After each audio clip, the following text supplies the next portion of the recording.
Hello, my name is Quintin Humphrey, and I want to thank everybody today. Especially I want to thank Sylvia for thinking of me. And also, it's an honor to be here with Sylvia Taylor today. So, I initially was going to read the first 20 pages of my play, No Kissing, but I decided to read the monologues. All right. And I'm going to start with a synopsis so you will understand the aspect of the play, and then I'll go from there. After a brief chat on a dating site, Clayton 60, a black gay male, invites Roth 60, a white gay male, to his condominium. It is the first night a city will implement a curfew and shut down due to COVID-19. Clayton is concerned that it is unsafe to meet. Roth is not worried about the disease. When they're about to kiss and have sex, Clayton freaks out, which prompts Roth to leave, but he's trapped there because of a curfew. The evening unfolds with Roth and Clayton discovering a common bond, a similar, a similar history of aging, dating, sex, loneliness, and finding love in gay society during the early days of a new crisis, similar to the early days of the AIDS crisis when the two men both survived. Clayton, I felt a shock. Roth, I haven't touched you. Clayton, it was an anticipation of your touch, a spark. Roth, a spark. Clayton, a memory. Roth, Clayton looked at the thermometer and then at the Barcelona chair. Clayton, I need a moment. Roth, a moment. Clayton, a moment. A split second before I step through the looking glass. This feels like a memory. This moment, it has the hallmark of a dream, or it's a dream of a dream. Whatever this moment is, I need to look into the mirror, reflect on the past, a past where I couldn't tell, especially at the beginning. Like now, at the beginning, I couldn't tell. Well, no one could tell, really, if someone was infected with the new virus. There wasn't a test. A purple blemish could have been simply a mole, not KS. There were there weren't always visible signs to indicate infection. The risk, the uncertainty with convincing yourself that the man fucking you was aware of the true nature of his health. Oh, I was horny, grief-stricken, in a hotel room with a stranger. He was standing in front of me, similar to you, but unlike you. At the moment, he was naked, pinching the tip of a condom, saying something to me. But I don't remember what he said. But I do remember his hand. His hand. I watched that hand unroll the latex onto a vein popping dick, covering with lubricant to ease my discomfort. Oh, so I relaxed as he entered me. I convinced myself to believe his truth, his aware truth, thirsting truth, the momentary, pounding, transient truth that he may be infected, but unaware. It shouldn't have been, it shouldn't have mattered because we were being safe, safe, safe. I had to be safe. I needed to be safe because it seemed that everyone was either sick, dying, or close to death with AIDS. But we were being safe, safe. Uh, oh, we came and came and came while we were kissing in the position of Padmasana. I thought we were finished when he wrapped his arms around me, holding me, but he wasn't. He erupted again inside of me with such intensity that I trembled for a second. I was cold for just a second, but we were safe, safe. I fell asleep in his arm, envisioning I believe I was safe, listening to him, whispering something into my ear.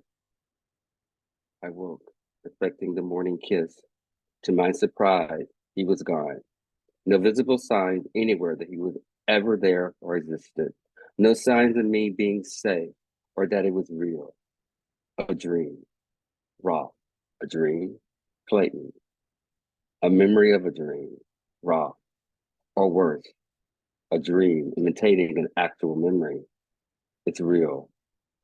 Roth extends his hand. Clayton, real? Roth, dead real. Clayton, the dream. Roth, the memory. And then as they continue to talk, to get to know each other, this moment, Clayton, Actually, I'm a poet. Roth, a poet. Clayton, morning love, fresh, pure, innocent. My morning kiss, beneath crusty eyes. Your lips, stale wine lingers. Roth, is there any hidden meaning? Clayton, to what? Roth, your poem. I understood it.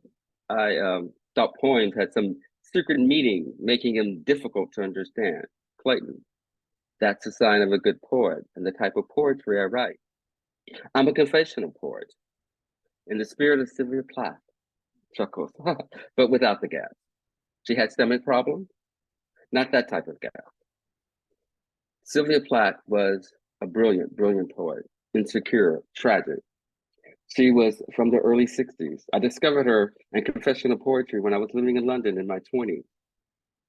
I wasn't planning on staying. It was only meant to be a 2-week holiday, a gift from my parents, but it was more of a bribe to show me what I would be losing, giving up if I turned my back on the Christian faith by pursuing my dream of becoming a poet. They wanted me to be an accountant or born-again CPA, not a poet, let alone gay. They felt that I wouldn't have a respectable life as a poet. Their euphemism for being gay. Those crazy damn backs had a sense of humor. Backs, B-A-C-S, not bats. Born again Christian, Roth. Oh, those people. Clayton, those people. My parents are Baptists, high rollers in the church, devout, hands laying healers, speaking in tongues, which is mostly gibberish, incoherent nonsense. They're extremely unforgiving, especially toward me. They felt I made a choice to disrespect them and their God to become a poet.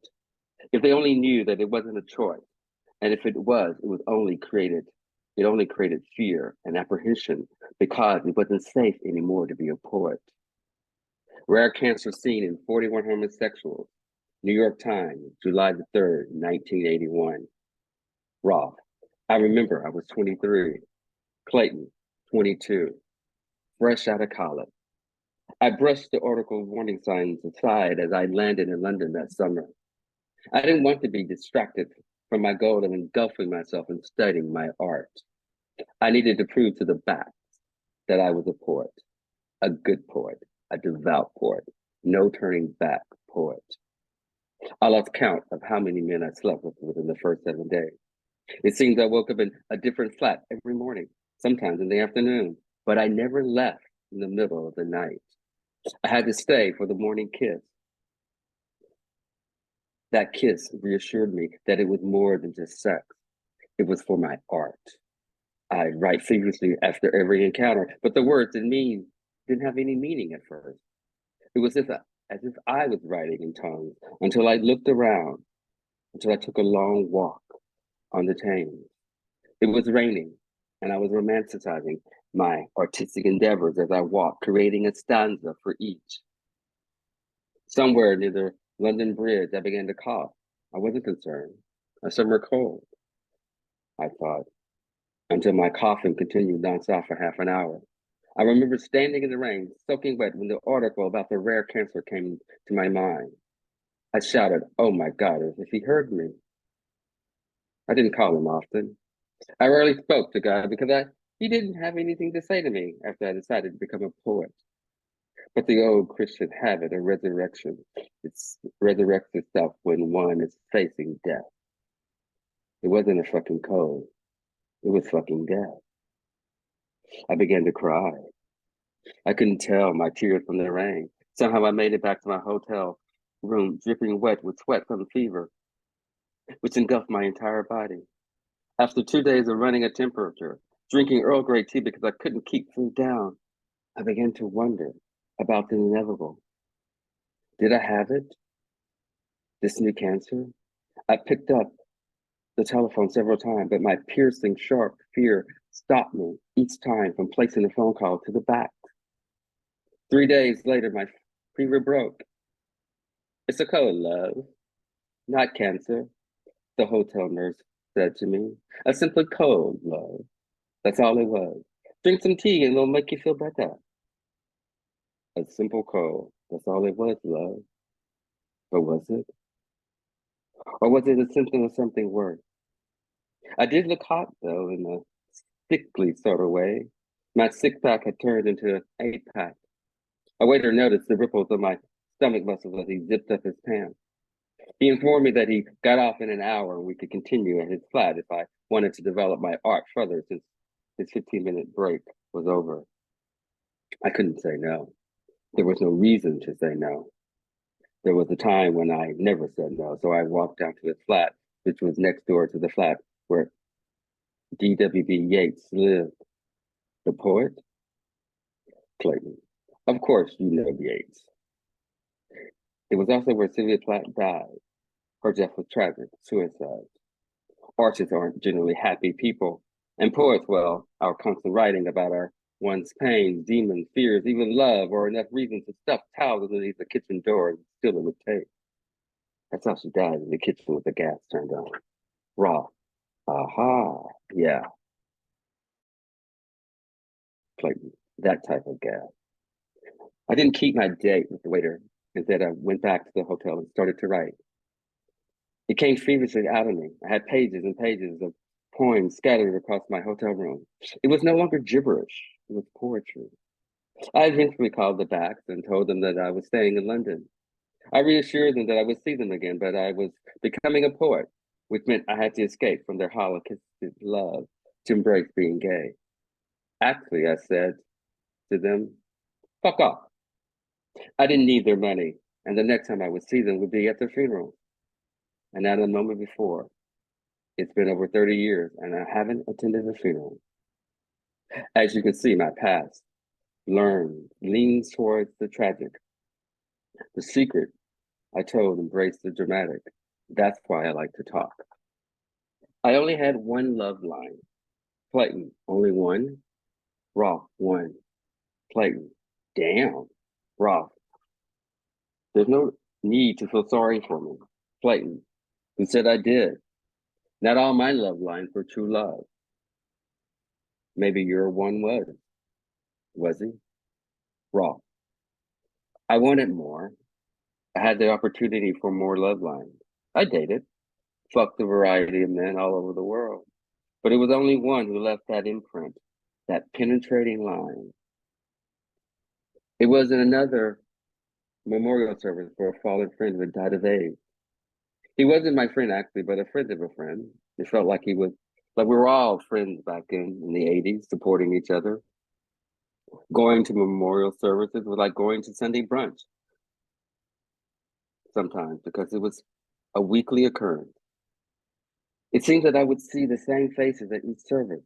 At times I would hook up with another mourner. It didn't feel strange or disrespectful. It was our way of mourning, consoling ourselves with our loss. Grief became an aphrodisiac for me in my late 20s. And during my late 20s, I spent a lot of time at memorial services, scouting out who I wanted to grieve with for the evening. It wasn't a glance. It was a gaze across the crowded synagogue. He stood out in the midst of the regular mourners. I haven't seen him before at any other service, a stranger. He looked back at me at the moment I gazed at him. It took forever for the moment to pass, but I couldn't look away. He didn't look away. During the reception, I made a beeline to him. He wasn't surprised that I approached him. He was waiting for me. He confessed over dinner at the restaurant that the person who had died was once his lover. I should have been concerned, troubled that he was infected with the virus, but I didn't care. The chances that he wasn't infected were slim. The chances that he was positive were a certainty. The same could have been true for me. So what was the risk, the harm? I wanted him and he wanted me. So we went back to his hotel room. Maybe it was the sadness, the loss that provoked me to spout the words I love you to him the moment. But I remember saying I love you before the hotel door closed. Within seconds, not minutes, I stood naked before him, my hand racing urgently to put on the condom. He wanted to be safe. I needed to be safe. He needed to be safe. We were safe. I remember how easily I said I love you as my dick entered inside him. I don't know if he heard me in this drunken state, or was he aware during our teary lovemaking that I said those words, the first man I ever said it to. I do remember I felt vulnerable as I thrust helplessly inside of him, waiting for his response, an acknowledgement that he felt the same, that he heard me say, I love you. I needed to know how he felt, so I tried to hold back. I thought I had no more cum inside me, that he drained every ounce of it out, but in the position of Panasana, being face to face, kissing, knowing that it was love, I exploded deep inside him for the fourth time. Oh, I held him in my arms for what seemed like forever. He had to go to the bathroom, but I didn't want to let him go. As he closed the bathroom door, I noticed the condom had a tear, small. But as I squeezed it, a tiny drop of semen fell to the floor. It was a drop. It couldn't. I needed to know it needed to be more than a drop. How many more than a drop? How many drops does it take to affect someone you love? It's hard to stare down the barrel of a gun after the bullet had been fired. So I didn't tell him about the tear. I couldn't. But I held him all night, waiting for my answer. But the only answer I received was his soft breathing. In the morning before I left, I kissed him goodbye. I remembered that kiss, the bad breath that tasted of wine. I picked up the condoms and the wrappers and walked out of the hotel room. That night taught me to wait, to parrot the words, I love you. I love you. The words are harder to say now, even harder to find someone to say them to.